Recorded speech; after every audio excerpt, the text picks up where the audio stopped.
All right, so welcome everyone. This is our 5th class of Shabbat, and we're going to continue with Friday night, and we're going to actually talk about the power of Arvit briefly, and then the power of the meals. Yes? You're excited about knowing about the meals? Very few classes, if any, I think, have been spoken about regarding the meals. So I think that we'll learn some new secrets tonight about what we're doing. Because last time, in our prior class, we didn't go through the entire song of Bar Yochai, I made a handout that describes every single song and the code words and what they mean. Okay? I don't think we'll go over it, but I will give this to you at the end of class that you can have to take home and study for yourself. No. No Baruch Shema in here. This is just the song Bar Yochai that we sing Friday night. Okay? So just remind me, I'll give you that at the end. So the first thing, what is it that we do every time before in this class? What is the first thing that we usually discuss? Do you remember? We go over a certain amount of attributes. Remember? Every class we go over 3 of the 13 attributes. Now what are the 13 attributes? Who has never been to this class before? Raise your hand. Okay, great. What are the 13 attributes? It says that the Creator treats the creation in 13 unique ways. And that if we can know what those 13 ways are, we'll be able to feel that same way that the Creator feels. We'll be able to have that divine connection and understanding the gateway to God's heart. So every class we speak about 3 different attributes. And the reason is because the Shabbat, all of Shabbat, the secret is the 13 attributes. The way we climb, the way our souls climb to different worlds, different levels of consciousness, it does it through 13. Right? Do you remember how it works through 13? That we have 10 levels in every world, and those 10 levels link up to the 3 of the next world. And then they fold up into each other, and it links up into the 3 of the next. So you have 13. And that's the chain that we build. There's a chain that's built, and that's how our soul climbs. And this chain happens in our consciousness when we live by the 13 attributes. So in a person's life, if he feels stuck, the moment he starts to mimic those 13 attributes, he creates a chain in his soul, and his soul climbs. And that's what it means to actually get myself out of chaos by acting like the light of the Creator. Okay? So we're going to go over 3 more attributes, and they actually have a lot to do with what we're going to learn today. Okay. So the 7th attribute that we're going to be learning, the 7th attribute, is Moshe Cordovero. He speaks about this concept, and he says that it's important to know that the Creator, it says in the first line, does not behave as a human being does. And he says that what happens, it says that when a human being is provoked and something happens to him that he doesn't like, and he feels offended, what does a human being usually do? He reacts and he holds a grudge. And it says the Creator, now let's say this person that hurt you, they did repentance and they decided to change their ways. How do you feel about them?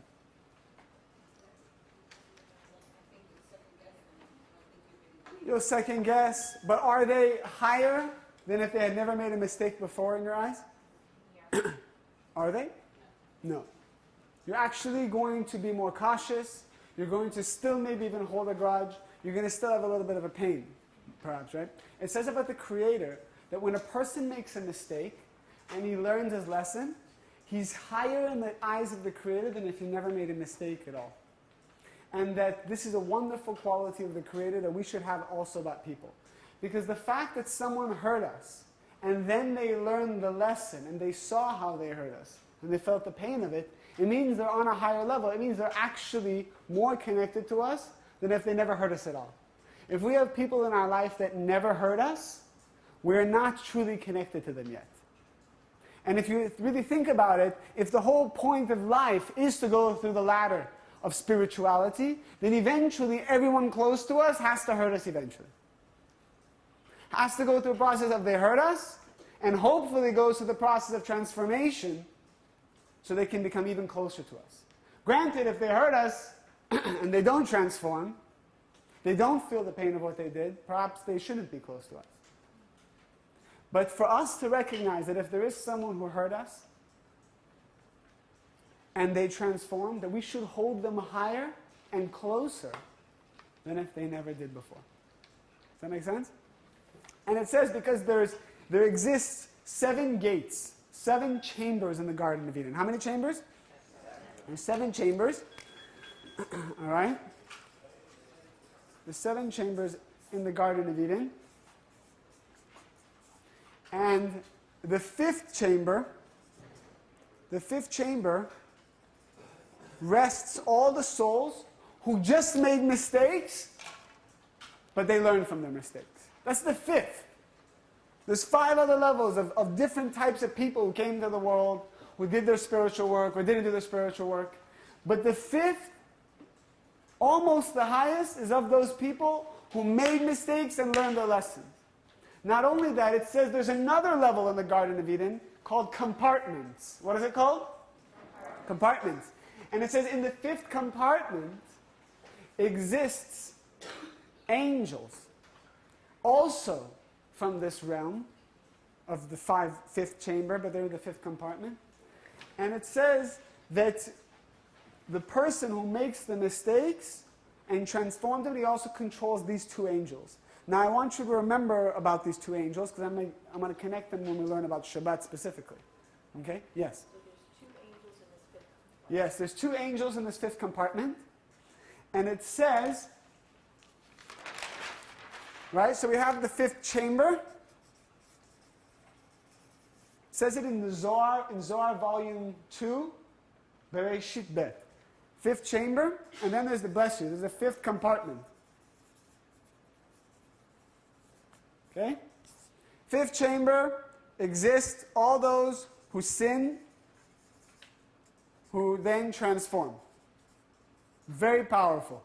Very powerful. When a person makes a mistake and he doesn't become a victim, he doesn't beat himself up, but he transforms it into a higher level, it's very powerful. It's 5th chamber. Okay? The 5th compartment is 2 angels. One angel, the angel of judgment. It says that the angel of judgment controls midnight.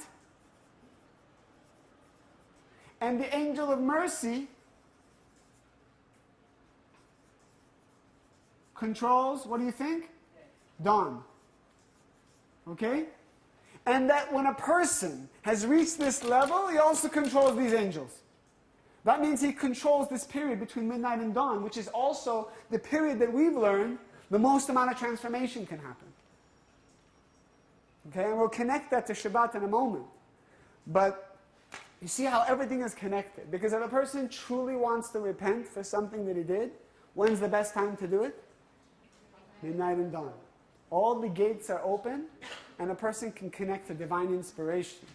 And soon we'll see why. Okay?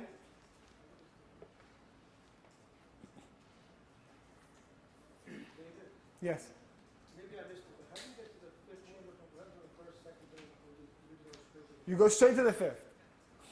It says that the 4th chamber, if I remember, is children who lost their lives in horrible ways.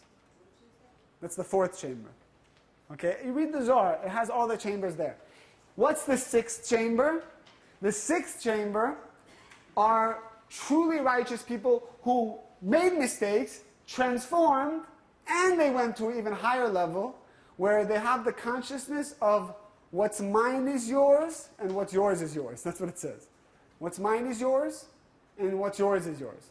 That's their consciousness. How do you get to the 5th chamber? Where is it in the whole paradigm, or it's just There's chambers, and then there's the 5th chamber. So those who are at this level, they just get to the 5th chamber. And those who can go even higher, it's the 6th. The 7th chamber, it says that no one can be in the 7th chamber. It's like a pathway that people go through to get to other places. Okay? I don't want to make it about the chambers. This is just a concept that we're going to learn to help build the support system for Shabbat. Okay? I'm sorry? Zohar volume 2. Bereshit Bet. Okay? It's all there. It's all there. Okay, very good.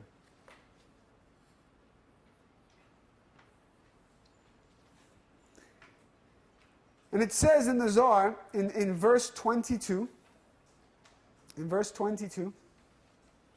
and it says that people, that these souls exist within Netzach, Hod, Yesod, of the chamber. So we'll understand what that means. Netzach, Hod, Yesod, of the chamber. That's what it says. And it says that it's really, we have to understand, what does it mean? It's people that sincerely feel the pain of the mistakes they made and made a decision that it's going to be different. Because sometimes we carry our mistakes day to day. We either just say, okay, you know what, whatever I did, or we still feel guilty about it. Both doesn't help us access the chamber. Doesn't help us draw the light from this level. Very important that we do not live life with either of these two things. Just say, you know what, whatever, or being guilty about it, feeling bad about it. Two very important things. Two very important things.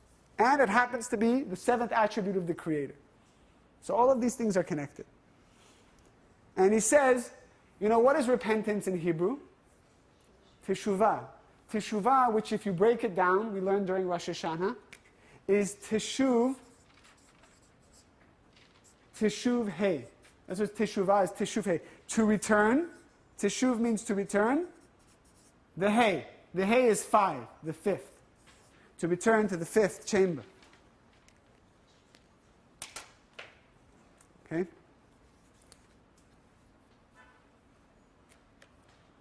All right? Very good. 30 seconds, okay? This is very funny after the comedy session, but we're still going to do it. Take 30 seconds, share it with the person next to you the concept we just learned.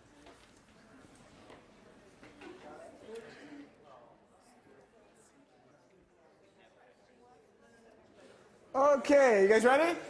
All right. Ready? Now, let's go to something even more exciting. Arvit. How exciting is Arvit? All right? All right, we usually kick the women out. Tell the women go upstairs, downstairs, and then the men do Arvit. Such an exciting connection. And it actually is. Even though women don't do the connection, and the men do it, the men are taking the consciousness of the entire room to the higher level, and then women come back and connect. And one of the things that we need to learn about before we go into the Arvit connection, it's on slide number 3, you'll see a picture of the 10 dimensions. Yes? You see 10? Okay, it's not a trick, there's 10. And sometimes sometimes there's connections where we don't use Malchut. Okay? Because if you don't use Malchut, what do you have? How many dimensions? 9, right? But in order to make it a complete structure, when we don't use Malchut, sometimes you'll see that they use another phantom dimension called Dat. Can you say Dat? Dat. Okay, very good. So Dat, you see that it hangs out between Chokhmah and Binah, and Dat connects to the neck. To the neck, okay? It's like the 11th dimension, the 11th sphira, but sometimes we use it, sometimes we don't. Okay, why? We use it when we're not using Malchut or we're not using Keter. Okay, that's why, without getting into it, when you see Dat, it's because we still want to have 10, but we're not using Malchut. Malchut's doing something else. It's serving a different function. Does that make sense? Even though you may not see how it's so practical yet, it's okay, just so you know the concept. All right? Now, what happens on Arvit? Okay? We learned that on Shabbat, our soul that's in our body right now is the soul that we carry around all day long. We carry it from our job to our home, to our family, to the class. This is where we schlep our soul around everywhere we go. Okay? Now the problem is that the body, because it's reactive and it likes to do what it likes to do, it damages that soul, that lower soul we call it. The lower soul is called what? that we learned? Malchut. No, the Malchut. Remember we said that Malchut is like the lower soul, and Zerampin is a code word for my higher soul. The part of me that exists in the upper world, all locked up, nice and snug and safe, where I can't damage it. Right? What's a good example? You know, what's a good example of, you know how sometimes there's something that it's like maybe it's a good suit or a good dress where you never wear it and it's like protected, or you know like Persians have these couches where they put like plastic on it and they never take the plastic off just to keep the couch, but you never get to use the couch. You know this concept? I don't know if it's just a Persian thing. Right? I'm sure it's in Los Angeles. It's a very famous thing. Okay? It's all over the place, right? So it's like the couch is protected. You're just using the plastic. So the plastic is like the lower soul, and the couch that's protected is like the upper soul. Like nothing can damage it, all right? So we have this upper soul. And the good thing is that every week our lower soul climbs to be with our upper soul. That's the whole connection of welcoming, you know, boi kala, welcoming the bride. We're welcoming in our lower soul, codenamed the bride, to be with the higher soul. Bless you. And this creates a charging, a union, a recuperation of our soul. Okay? That's Malchut connecting with what? Zerampin. Okay? So when you hear about Malchut and Zerampin come together, especially on Shabbat, it means a connection of our lower soul and our upper soul. Now let's go into even more detail. What happens when Malchut is connecting to Zerampin? It says, slide 4, that Malchut connects with Netzach, Hod, and Yesod of Zerampin. Okay? Netzach, Hod, Yesod of Zerampin. As you see, we have Malchut out of the equation, so we're including that. So there's still 10 dimensions. Do you all see that? Okay? Now Malchut connects with Netzach, Hod, Yesod of Zerampin. So after Arvit, we achieve this union of Malchut connecting with Netzach, Hod, Yesod. Before Arvit, it says that Malchut is just a little dot under the Yesod. So it's not really that significant yet. So we're not actually charging our soul yet. We're not feeling that energy yet. It's connected to Netzach, Hod, Yesod. Now what is Netzach, Hod, Yesod? Slide 5. Netzach, Hod, Yesod is the same energy, remember, that we connect to after midnight every day of the week. Remember Netzach, Hod, Yesod? Chamber 5. Okay? Don't want to lose you. But after Arvit on Shabbat, everyone knows what's Arvit. It's the connection the men make, then the women come back and we sing the song about the angels. Okay? So after Arvit, we reach a level of consciousness that is equivalent to the same energy that's available after midnight normally during the week. Okay? Now we learned that during midnight, after midnight, we can open our heart, we can open all the gates, and we can have a lot of divine inspiration, a lot of creativity at this time. Right? That's because, what is the power of Netzach, Hod, Yesod? Slide 6 tells us Netzach and Hod is divine inspiration and prophecy. All right? That's why in the 5th line, Hod of the Ana B'Koach, we talk about divine inspiration and prophecy. Okay? That's what we're getting when we're connecting to Netzach and Hod. And what is Yesod? Opening gateways. Because Yesod is the gateway. All right? So on Friday night, to make it a bottom line thing, on Friday night, right before the connection with the wine, we reach a level of consciousness that my soul is now tapped into divine inspiration, prophecy, a closer connection to the Creator, but also opening any gateways in my life. It's the equivalent of midnight, after midnight during the week. Does that make sense? If you say midnight, you don't mean 12 a.m., right? I mean, I don't mean, midnight doesn't mean 12 a.m. There's something called Kabbalistic midnight, which is, every country in the world is different, but it can be 12 a.m., it can be 11:45, it can be 1 a.m., fluctuates. What's the Hebrew word for that when they look it up on the... Oh, the website that you can check what is your midnight is my ZMANIM.com.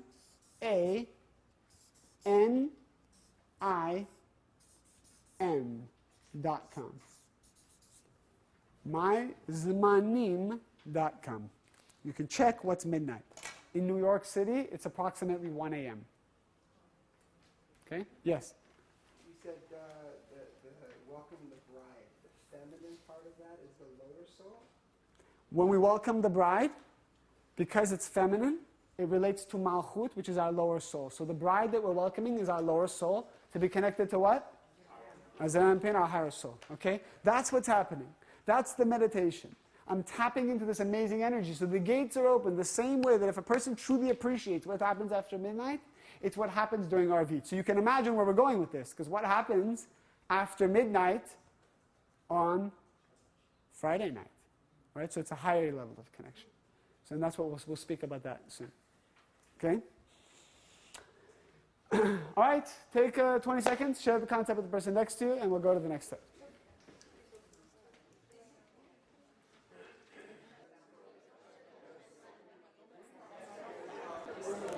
Okay. Now, there's something that we want to share. The Zeir Anpin represents the man or the woman? The man, right? When we do Boi Kala, who's doing Boi Kala? The man, the male energy, or the female energy?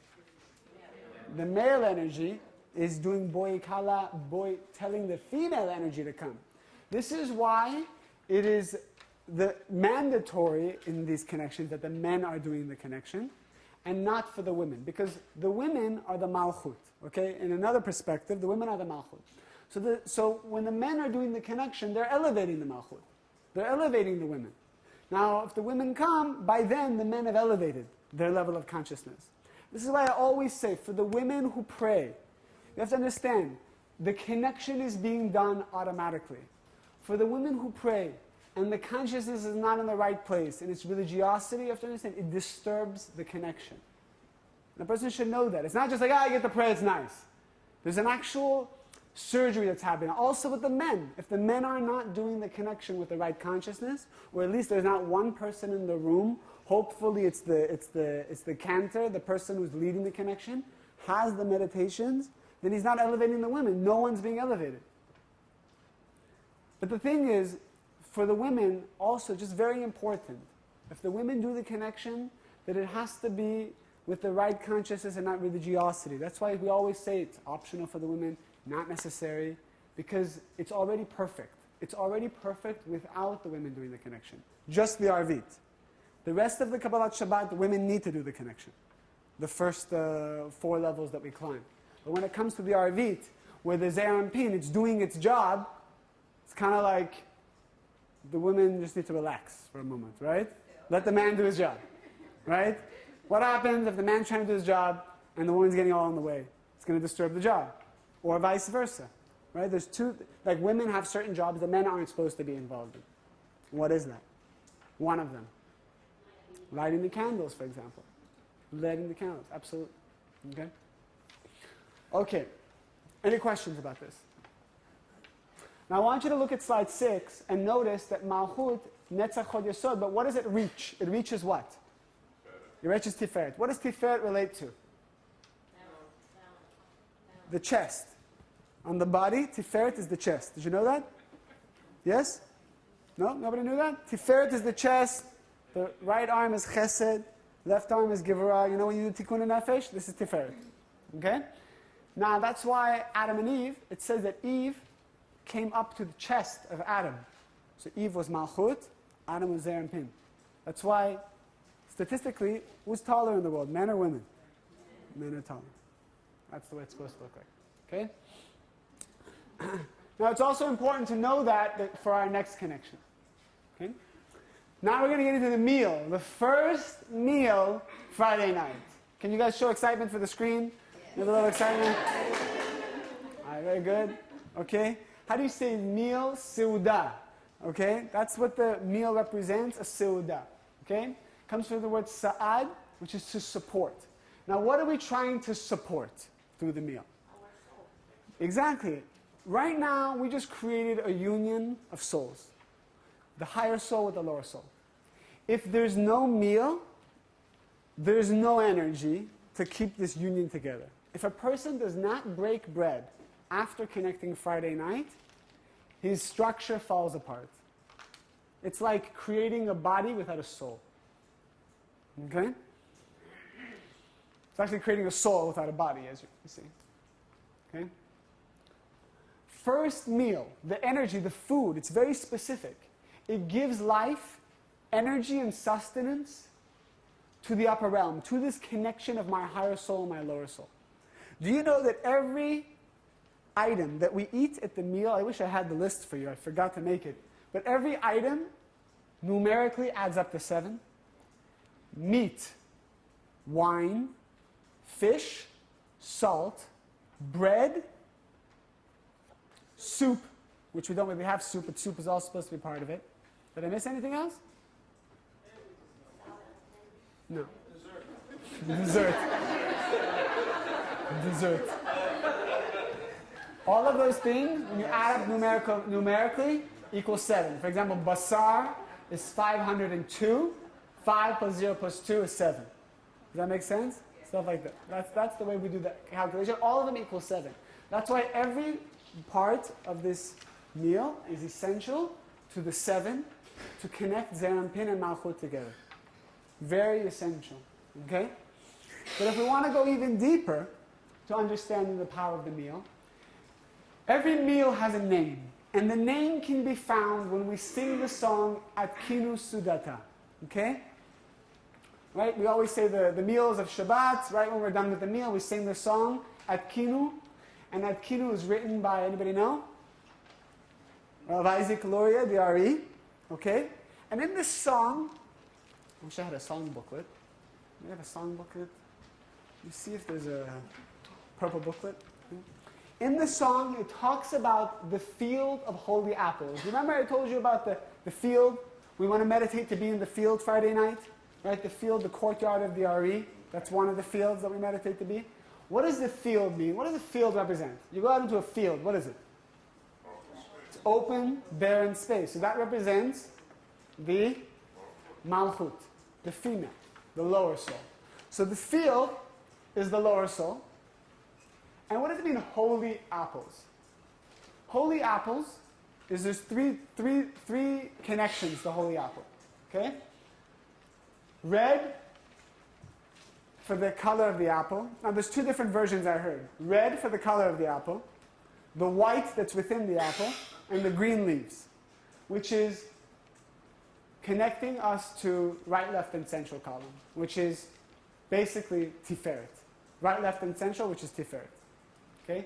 That's why if you go back to slide 6, you see Malchut is connecting here, right to the Tiferet, which is right, left, and central column all combined. Okay? Now we go to slide 8 again.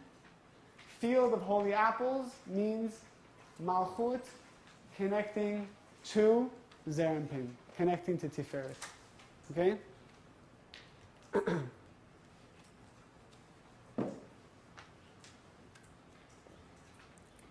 Alright? So when we do the song Atkinu, we also meditate.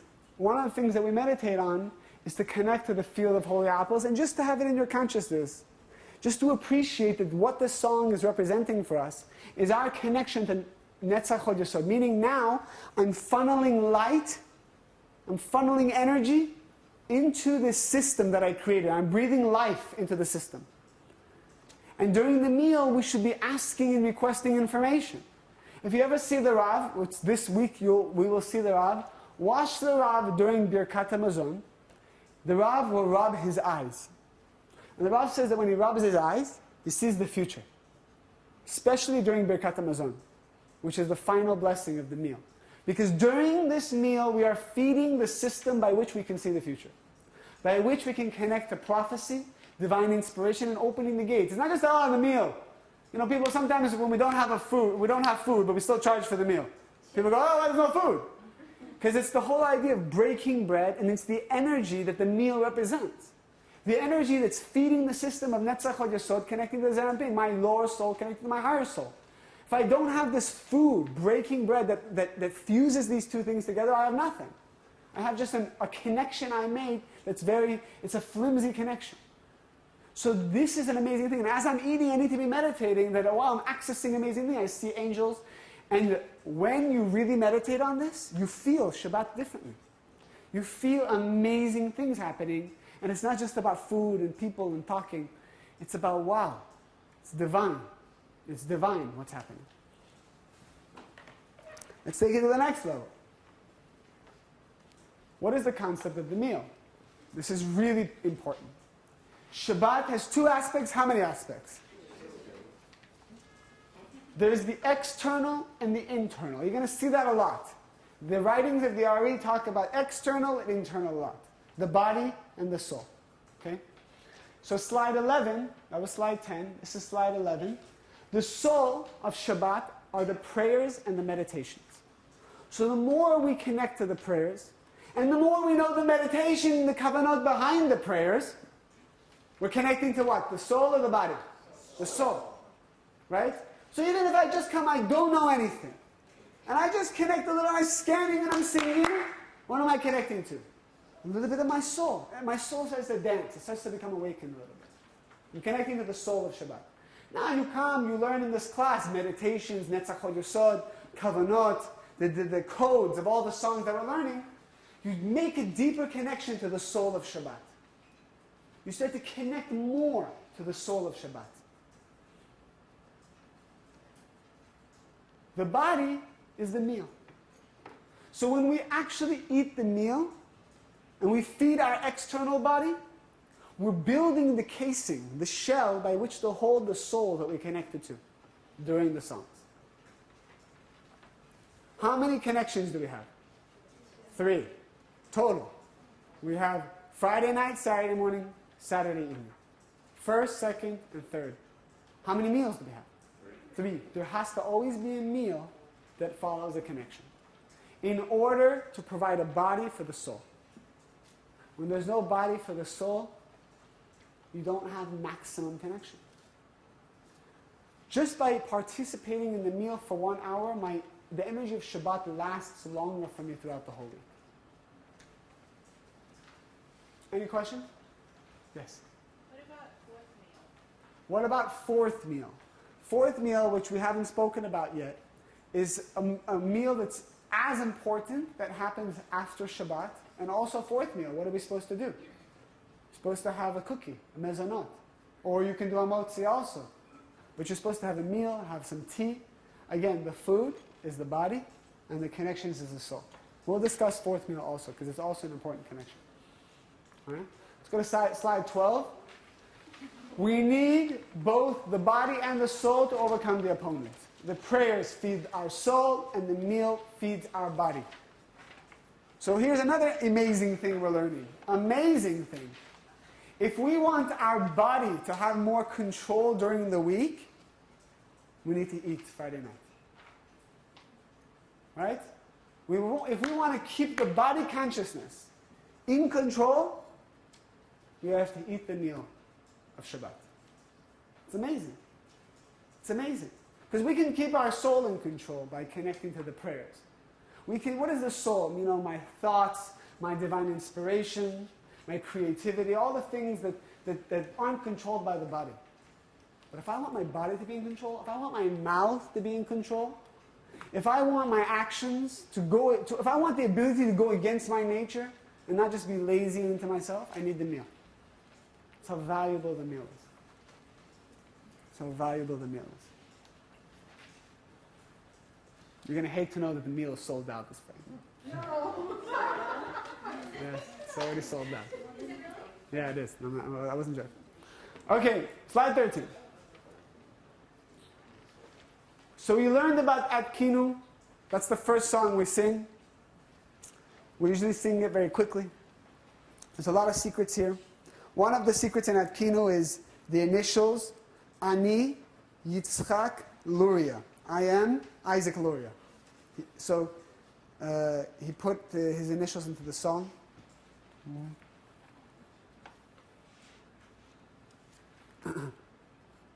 And also,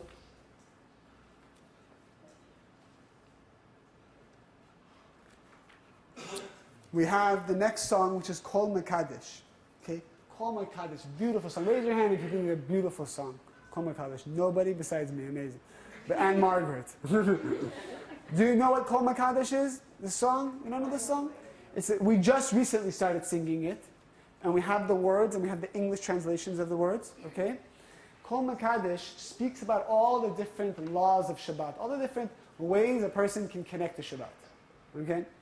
And one of the meditations that we're going to learn about this, without going into all the laws and why they are, is, it says that anybody who keeps the Shabbat with all its secrets, that he can ask for anything he wants. His life, chaos has to go away if he truly connects to Shabbat. So one of the things that we do is it's virtually impossible to learn all the laws, to be able to know all the laws, especially having not take those laws cause us to be religious. So, or to make it just about rules and not about the soul. So one of the things that we do is we sing this song, and the meditation needs to be that through the song, I bring the energy of all the laws of Shabbat within my soul. That I'm becoming one. And you actually can read in English as we're singing it. From now on, you're going to see, okay, especially in New York, you're going to see that as we read this song, you're going to have the English translation. You can see what all those rules are.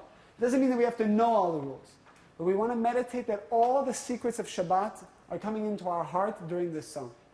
That everything is coming in, because a song is, again, shir, means song, which is from the word yashar, which means a straight line.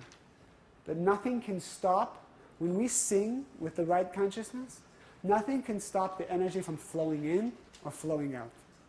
And what we want to do is bring the energy of Kol Mekadesh directly into our soul, which is all the secrets of Shabbat, all the laws and secrets of Shabbat.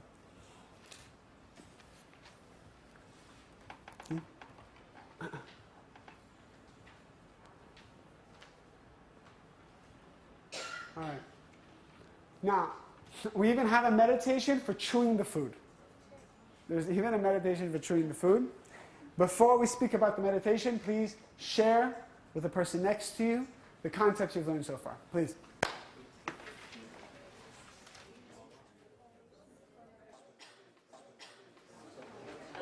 Okay, so I just want to add, I just looked at the meditation, and I just want to make a slight correction. That during, which it doesn't really change anything, during Arvit, we reach Netzach Hod Yesod, okay? But this is not the equivalent of midnight yet. Right after Arvit, it becomes the equivalent of midnight, okay? That's what I wanted to explain. During Arvit, we're connecting to Netzach Hod Yesod, that's one level, okay? Right after Arvit, as we go into the meal, this whole energy is the energy of midnight. Okay? After we've connected to Netzach Hod Yesod of Zeranpin, then afterwards we go to another dimension, which is slightly higher, and that's the equivalent of midnight. Does that make sense? Yeah. Okay, just want to make sure. Yeah? We skipped Kiddush. We skipped Kiddush. We skipped a lot of things, which we will hopefully go back to them. I just wanted to connect the most important things right now. Okay? But hopefully in one of our future classes we'll go to Kiddush, and we're going to be stuck on Friday night for the next 7 classes on this Friday night. You know, in the books of the RE, you have like this whole book, like this thick, almost this thick, that talks about Shabbat, right? So there's about 120 pages of it. 105 of it is just like about Shabbat, Friday night. 15 pages or 20 pages is just about the rest of Shabbat. Which summer? Not in Zohar, in the RE, in Gates of Meditation, Part 2. Which is not available in English to the public. Does Friday night have more points than Saturday? No. Here's what's interesting. There's more written about Friday night, but what happens Friday night is we reach one level, but Saturday we just keep going higher, and then the third meal we go even higher. So, I mean, what's important? Everything is important because you need the first step before you get to the third step, but definitely you reach a higher level at the end of Shabbat than in the beginning. But that's the way it always is, because in this week's Zohar, what Zohar is there? There's no Zohar. It's one, but there's no Zohar portion. And the Rav used to always say, The less amount of Zohar there is, the more the energy. When there's less written about something, it usually means the Kabbalists could not speak about it because the energy was so high. That's usually what it means. Because they didn't have permission to be revealed. Well, is there nothing happening this week that there's no Zohar portions? Just like a black hole in the span of the tikkun process? Or like they forgot? God forbid. So, anyways, let's move on. Meditation for chewing. What am I meditating on as I'm even chewing? Okay? While chewing, this is from Elimelech and the gents. This is meditation for chewing all the time, but especially Friday night. When I chew food, I meditate to separate the klipot, the negativity, from the sparks of light that's within the food. That's why God gave us teeth. To chew, because by chewing, the more a person chews, he separates light from dark. That's why even in nutrition, it's a good idea to chew your food. Right? Because it's harder for the body to digest. Kabbalistically, you're supposed to chew it, chew it, chew it. Now, I don't know how many teeth we have in our mouth, but it says we have 32 teeth. That's what it says. Okay? And it connects us, and I don't know if that's right. I can't imagine that I have 32 teeth. But, you want to say you count for the camera?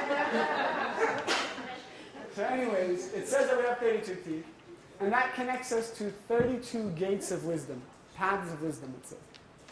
And where does those 32 paths come from? 22 of them belong to the Hebrew letters, 10 of them belong to the 10 dimensions. And when you combine it, you have 32. Okay? One of the meditations is this famous letter, the letter Aleph. We're on slide 14, by the way. Letter Aleph. Remember Aleph, the famous Aleph? So many things we've learned about this Aleph. When I meditate, I need to meditate on the letter Aleph. Why? Because if I split the Aleph in half, what do I get? I get, okay, you want to see it again? If I split the Aleph in half, I get 4 different letters. I get a Yud and a Vav and a Yud. You see that? 4 letters. Okay? So really, the Aleph is Yud Vav, Vav Yud. Okay? What's the numerical value of Yud Vav? 16. And Vav Yud? 16. Representing the upper teeth and the lower teeth. Okay? Right? 16 and 16. So the Aleph represents my teeth and chewing. There you go. Slide 15 shows the chewing. Okay? Yes, we've used this slide before. That's the meditation for chewing. My teeth, Yud Vav and Yud Vav, connecting, chewing, separating all the negativity. You might think, what's the point? Why do I need to meditate? You see, you reach higher levels of consciousness. Kabbalists use all these meditation, and your mind just starts to go higher. It's like a mantra, but it's internal. It's a consciousness. Very powerful. And when you're thinking about these things, you're not thinking about stupid things. This is a very powerful meditation. Do you want to keep looking at it?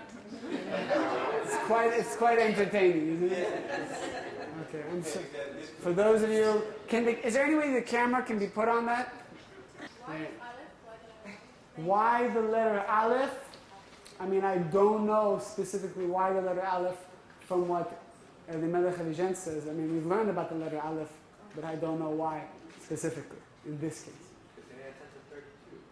Well, I mean, it's there. It's connected to 32. But why even that? I don't know. Okay. Midnight study. Studying after midnight is so powerful, as you've learned. Okay? Any time during the week you want to study after midnight, it's the equivalent of the energy after Arvit on Shabbat. That's one. But studying after midnight on Friday, very powerful. Here's our personal recommendation of how to prepare for that. Prior to Shabbat, clean an area, specially designated for midnight study. Like there's an area that you study after Friday night. It's your area. It's protected. It's disconnected from the week. Okay? You can use that area during the week, but when it comes to Shabbat, you got to kind of make it different. Clean it, prior to Shabbat, light a candle. And the reason, I always light one of the Ketoret candles, one of the candles that they have in the bookstore. Part of the, each candle represents one of the, not flavor, but one of the scents of the incense in the Holy Temple. Okay? The original incense they burned in the Holy Temple, that's what those candles represent. That's why it's so powerful. Even if you have the best, most expensive candle, I would light a Ketoret candle because there's something holy about the scent. It's something that they used in the Holy Temple. Okay? And it will last you for about 24 hours. So the candle will burn through the whole Shabbat. And you leave it there, and when you come into your room, after the meal, you see the whole room smells like the Holy Temple. And it's a beautiful smell. It's like a Garden of Eden type scent. And make sure that the area is clean. You don't have like a phone. You don't have pens, pencils. It's clean. And all that should be there is a candle and your books. All books that relate to Torah or Kabbalah. Okay? No Reader's Digest. No Cosmo inside. It's all pure spiritual. Okay? No people magazine? No people, no us. Okay? All spiritual books. Very important. Okay? And you'll see it changes the energy. Because when you have other books there, you invite other forces. Those books carry angels. It's not like... Alright? Now what happens at midnight? After midnight, Malchut grows to be the entire length of Zeir Anpin. Meaning, our lower soul connects in its maximum capacity to our higher soul. And that is why, after Friday night, everything is available to us. And that's why after Friday night, if a couple wants to conceive a child, that's the best time to do it. Because all the souls are lined up, all the energies are flowing, all the gates are open. Okay? And that's it. Yes? When you're talking about lighting candles, even married men should light candles themselves? It's a different type of candle. I heard that even married men should light one candle, two candles. I've heard different things. I need to check. But even it's good for a man to light candles. But this is a different type of candle. This is a candle just for study. It could be the candle of a righteous soul, or it can just be a candle you light for the sake of study. Yes? You talked about like earlier with the first meal, if you don't have a meal and you come to pray, it's like you haven't sealed the deal. If you don't come to the meal and you prayed, you haven't sealed the meal. Now you can do a meal at your own home, Right. but it has to be a proper meal. So let's say you go through first meal. Yes. Let's say you miss then the other parts of Shabbat, because we know there's Yes. 3 meals, there's different meditations, connection. So can you achieve a certain something from Shabbat Absolutely. without losing it? Absolutely. Anything you connect to, you achieve something. Anything additional, you achieve additional.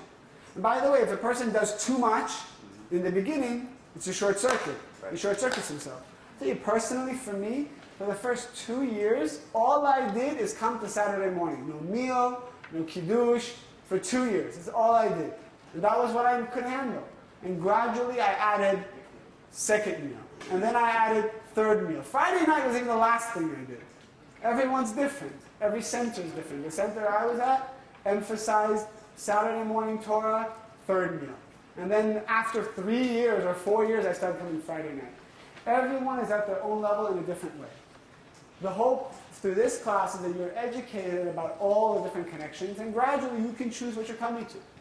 If you don't come, it doesn't mean you're being punished. If you do come, that's what you're adding to your life. That's the way to look at it. You're adding something to your life. You're not being punished by not coming. Does that make sense? Now it's just that you know what you're adding. That's all. If you feel like today you need a connection to your soul, stay. If you feel like you need a connection to your soul and body, stay for the meal. If you feel you need a total connection, a whole revamping, stay for all and stay up after midnight. Right? My follow-up question though, in a perfect sense, if you're really connected and you stay up after midnight, do you sleep on Shabbat? Absolutely. Usually it's good to sleep and wake up at midnight. Or wait until midnight, do your connection for 30 minutes, 45 minutes, whatever, and then go to bed, and then sleep. And one of the only times that it's recommended to sleep during the day is Saturday. Between second and third meal, it says that Ari used to sleep 3 hours. That's the best time to sleep during the day. Otherwise, it's not the best to sleep during the day unless you have to. Yes? So your dreams then also on that night, the Friday night, would be even more powerful than on any other night. Your dreams Friday night are more powerful than any night. Your dreams all of Shabbat are more powerful. While normally on the weekday, your dreams are only powerful from midnight to dawn, any dream you have on any aspect of Shabbat is powerful. Yes? Is any particular book better to study on? Is any particular book better to study? Always, the Zohar should be part of every mix. It's like salt. It's like it needs to be part of everything. Anytime you study, you can't go a day without the Zohar. It like creates a disconnection in the soul. The Zohar is what links everything together. Because there's only 2 books that include all 125 levels of the human soul. That's the Zohar and the Torah. Are the only books that have all 125 levels. It says that 1 hour of studying the Zohar is equivalent to 1 year of studying the Talmud, which is another type of text. So, and there's 125 spiritual levels a person can reach, and only the Zohar and the Bible and the Torah include all 125 levels. And because the Zohar connects to our soul, and the Torah connects to the body, we read the Torah only once a week, and we read the Zohar every day. Because it's our soul we want to awaken. And for some of us, we read the Torah every 3 days. Okay, guys. I think that's it for today. Now, next week, we don't have class because it's Tisha B'Av, right? Everyone's familiar with Tisha B'Av? I didn't do a class on Tisha B'Av this time because we did a class on it last year, and it's on U-Kabbalah. I recommend if you want to know about this holiday, you can watch that, and there's meditations that you can download from it to be prepared for the holiday. Also, I think Eitan this Tuesday will be speaking about the 9th day of Leo, which is very important. It's a day that you should try to take off from work if you can. It's a day that you fast, and it's very powerful. Michael Berg, I heard, will be here for that, and it's very amazing to do this holiday with him. Also, this Shabbat, the Rav will be here, okay? So it's very nice, and it is because the Rav will be here that the Friday night is apparently, there's a wait list. And my advice is to get on the wait list because sometimes they open up more tables or whatnot. But that's what it is. Second and third meal is open. And then there's a lot of things going on in a short period of time. And this Thursday night, we're having an all-night stay for the death anniversary of the Ari. This Thursday night from 12 to 3 a.m. That's free. You don't have to register. You can just come to that. Thursday night, 12 to 3 a.m. Alright? Thank you guys. I'll see you in 2 weeks. Oh, your handouts.